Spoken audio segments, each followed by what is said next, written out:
Di hidup anak-anak yang sekarang ada banyak sekali pilihan. Dan pendidikan itu adalah kompas jalan mana yang mau dipilih. Dan menurut saya, anak-anak yang tidak berpendidikan baik akan sangat mudah memilih jalan yang salah. Saya berharap anak-anak di sini mendapatkan kesempatan paling baik yang mungkin bisa mereka terima.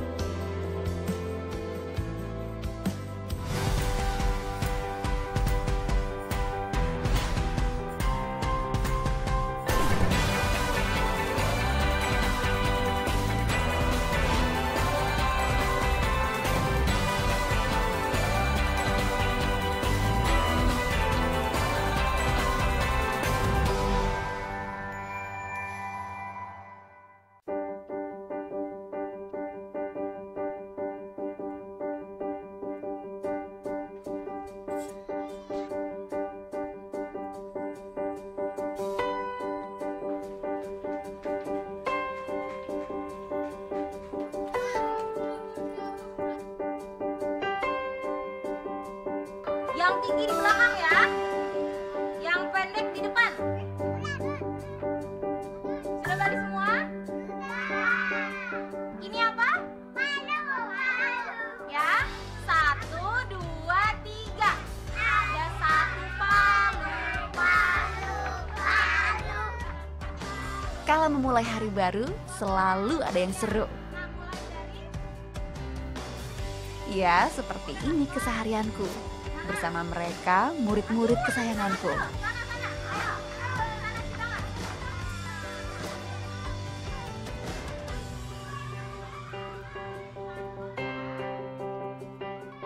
Ibu Jihan, mereka biasa memanggilku. Aku pengajar muda angkatan 14 dari Gerakan Indonesia Mengajar. Sebuah gerakan mengirim sarjana untuk menjadi guru bantu selama setahun di pelosok negeri. Baru 1 bulan terakhir aku menjalani peran sebagai wali kelas 1 di Sekolah Dasar Negeri Baru. Letaknya di Desa Baru, Kabupaten Hulu Sungai Selatan, Kalimantan Selatan. Sejak duduk di bangku SMA, aku terbiasa sendiri. Jauh dari keluarga, hidup mandiri di luar negeri. Selama setahun, aku tinggal di Columbus, Nebraska, Amerika Serikat. Lalu aku melanjutkan studi ilmu manajemen di Ritsumeikan Asia Pacific University Jepang selama 4 tahun. Kenapa sampah-sampahnya tidak dibuang di tempat sampah? Saya sudah merasa cukup lama ya tinggal di luar negeri.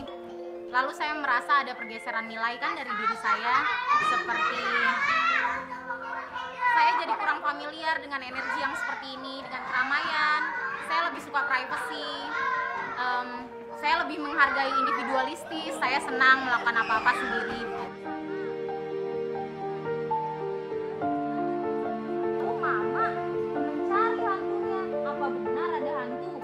Ya, dan memang setelah sampai ke sini, dari warganya, dari anak-anaknya yang saya temui setiap hari begitu. Memang saya mendapat kehangatan yang berbeda dan saya pun jadi belajar kok. Saya berpikir kembali tentang diri saya, nilai-nilai saya. Ya, anak-anak butuh sosok yang bisa jadi panutan mereka. Aku ingin memulai jadi sosok itu. Siapa yang sering membersihkan rumah?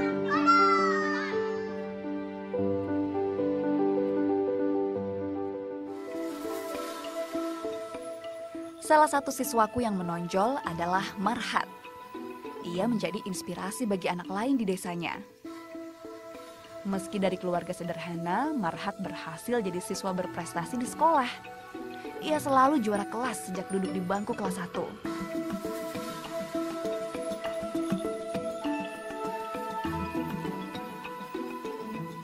Sepulang sekolah, ia tidak bermain seperti teman seusianya. Sampai di rumah, ia bergegas membantu ayahnya bersiap melaut, membantu mencari nafkah, memenuhi kebutuhan hidup keluarga sehari-hari.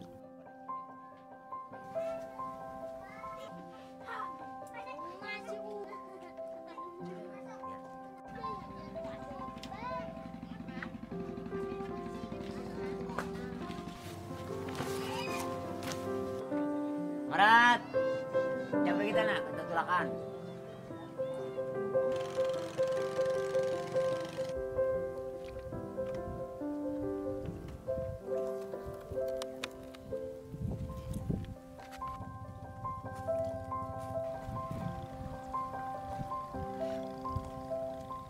untuk belanja dan tentang sekolah esok.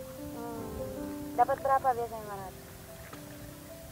5.000, 10 ada juga. Meski dalam keterbatasan, semangat belajar Marhat tak pernah surut.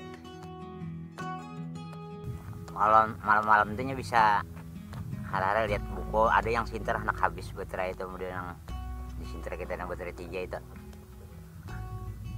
Anak baterai 3 yang ada baterai yang harga 23.000 itu dipiciknya malam hari mau disaya ke buku. Soalnya aku sehari joko habis baterai Marhat joko. Nah, apa joko kada anu kuitan anu parah joko ngalih. Marah apa ya kada apa ya, bahaya jabitan ngaran. Abahnya juga kita dapat lampu aja ya, yang dapat lampu itu meriana diberi orang.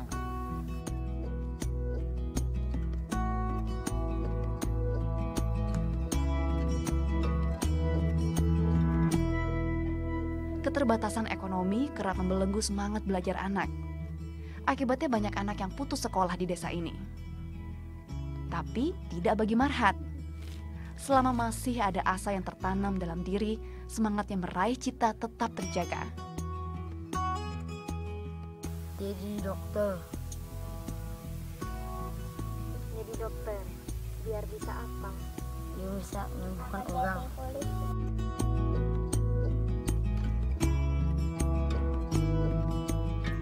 Aku yakin dengan cita-cita, akan ada banyak anak yang gigih mencari ilmu, apapun hambatannya.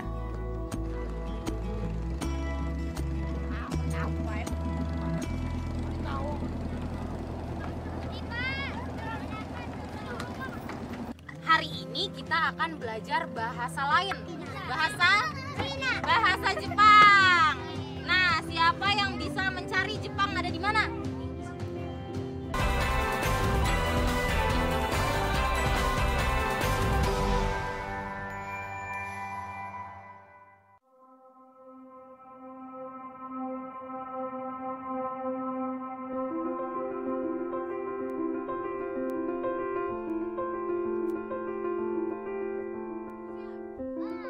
Desa Baru. Inilah desa kecil di Kecamatan Daha Barat, Kabupaten Hulu Sungai Selatan, Kalimantan Selatan. Untuk ke sini kita bisa lewat akses darat sekitar 4 jam berkendara dari Banjarmasin. Lalu melanjutkan perjalanan menggunakan perahu motor sekitar 1 jam. Barulah sampai ke Desa Baru.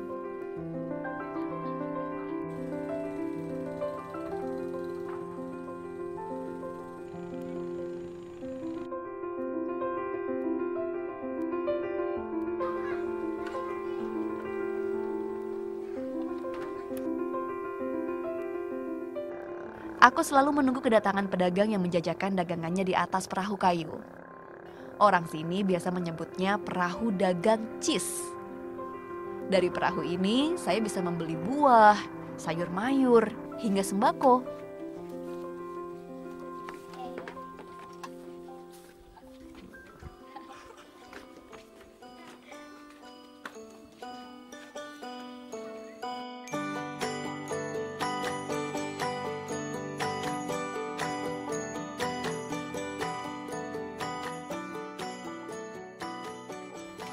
Ya, hidup di desa, aku tidak tinggal bersama orang tua asuh. Aku menetap di sekolah seorang diri. Karena itu, aku harus serba bisa.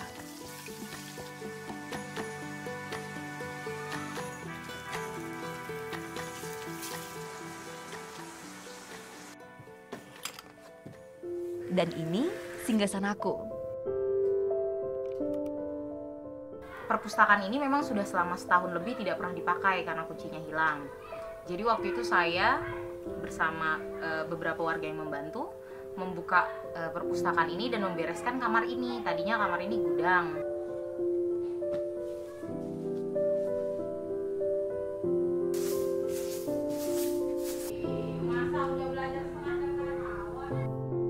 Kuakui hari-hari pertama saat aku tinggal di sini terasa sangat berat. Rasa menyerah juga kerap datang menghampiri. Ada tekad yang menguatkan. Bagaimanapun aku harus bisa bertahan dan mulai membiasakan hidup dengan segala keterbatasan yang ada. Ini baru permulaan. Aku tak boleh menyerah dengan keadaan. Di Jepang itu swalayan banyak, begitu kan? Online mudah, begitu. internet 24 jam, sinyal cepat gitu. Sedangkan di sini usaha-usaha yang lebih itu kok membuat saya merasa tertampar. Selama ini saya sudah sangat diberi kemudahan dan membuat saya justru saya yang banyak belajar dari orang-orang di sini.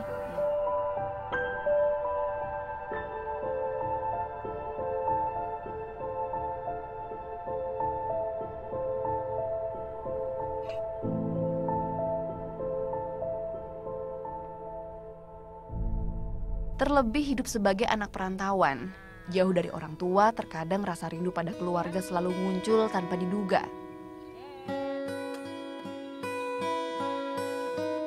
Nah saya, oh Dea,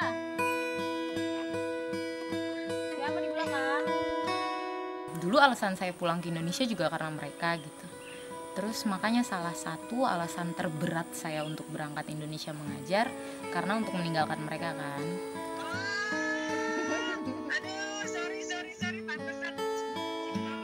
Iya, ya udah deh, hati-hati ya. Semangat di sana. Ya jadi merasa wah tidak sendirian kok gitu.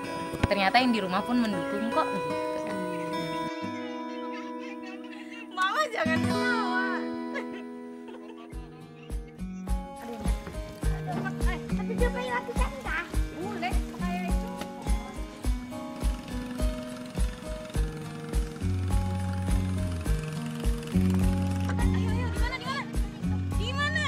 Seringkali kuabaikan lelah yang mendera raga saat bisa melihat senyum dan semangat mereka. Sesederhana semangat untuk mencari tahu hal baru di luar sana dari bola dunia. Hari ini kita akan belajar bahasa lain. Bukan bahasa Banjar, bukan bahasa Indonesia, bukan bahasa Inggris. Kira-kira bahasa apa? Malaysia. Bukan. Inggris. Bukan.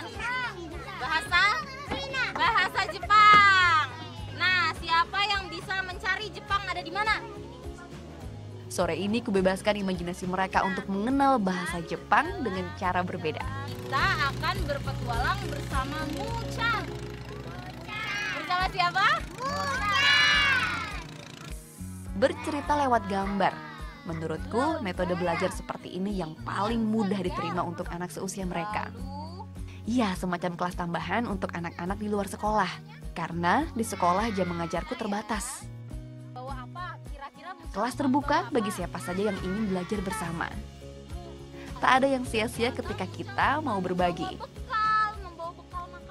Saya ingin mengajarkan mereka mengenai bahasa Jepang, mungkin bukan agar mereka lancar bahasa Jepang, agar mereka bisa ke Jepang juga bukan, tapi agar mereka ada semangat, mereka tahu bahwa di luar sana ada alfabet yang berbeda, ada tempat yang berbeda. Itu menumbuhkan rasa ingin tahu mereka, rasa keberanian mereka untuk terus mencari tahu. Hati suaranya berat ya? Lalu Haji kegendutan katanya.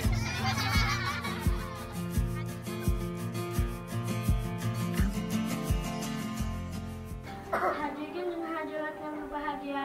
Muhammad. Ham dan masukkan.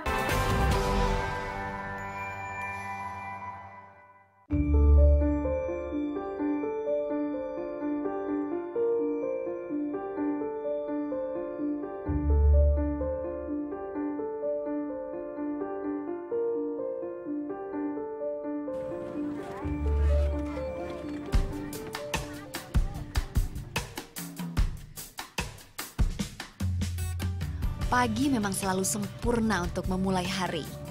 Terlebih saat hari libur tiba. Aku selalu meluangkan waktu untuk melepas penat, rehat sejenak dari padatnya rutinitas mengajar di sekolah. Sekaligus menepati janji bertemu teman-teman di Nagara. Daerahnya masih satu kabupaten dengan hulu Sungai Selatan. Menuju Nagara dari desa baru sekitar 1 jam naik perahu motor.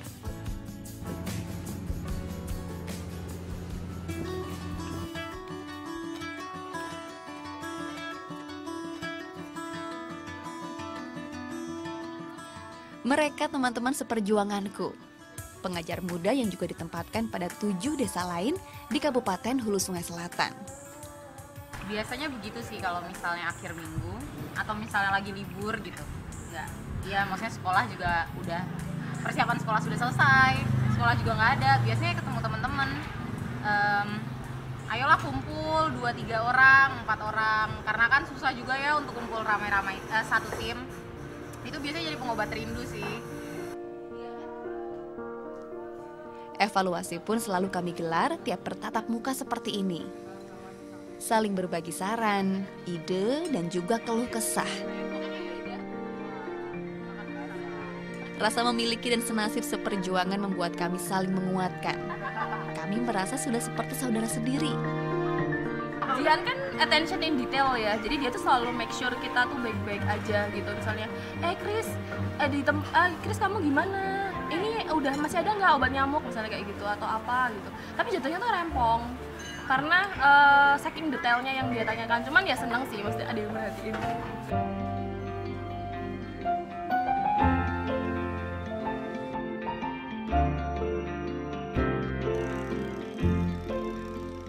Warga yang menetap di desa baru sebagian besar berasal dari suku asli Banjar. Kala sore hari, mereka terbiasa menghabiskan waktu bersama dengan berkumpul dalam majelis di musala. Orang sini biasa menyebutnya langgar.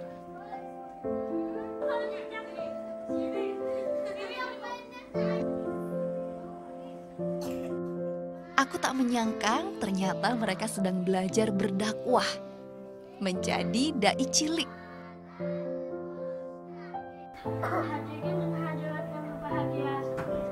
Sa'diyah begitu terampil dan piawai menyampaikan tema yang dia bawakan. Ia berani dan percaya diri tampil berbicara di depan umum, mengekspresikan nilai-nilai kebaikan dengan cara mereka.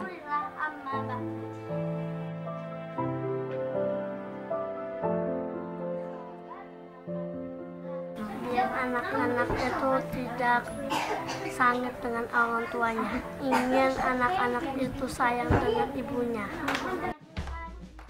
Melihat semangat anak-anak membesarkan keyakinanku. Semoga akan kian banyak pelita penyala asa yang muncul satu persatu dari desa ini.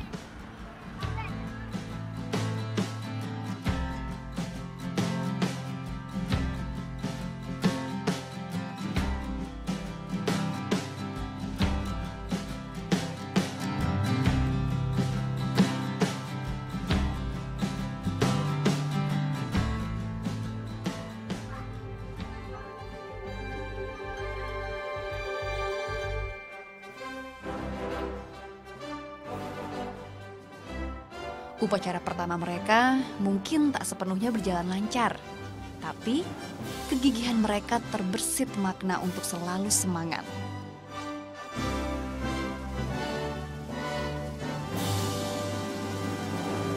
Membuatku percaya, sabar dan usaha pada akhirnya akan menuai hasil.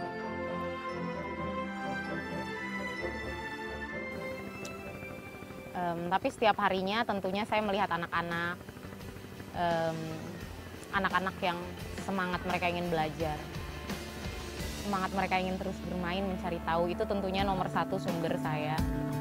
Optimisme itu saya dapatkan dari mereka. Aku suka belajar dan mengajar. Aku suka cerita dan berkegiatan. Aku suka melihat semangat ingin maju mereka. Itu semua akan berarti bila aku ikut serta membuat perubahan. Wujudkan asa mereka menggapai mimpi. Ya, aku sedang memulainya dari sini.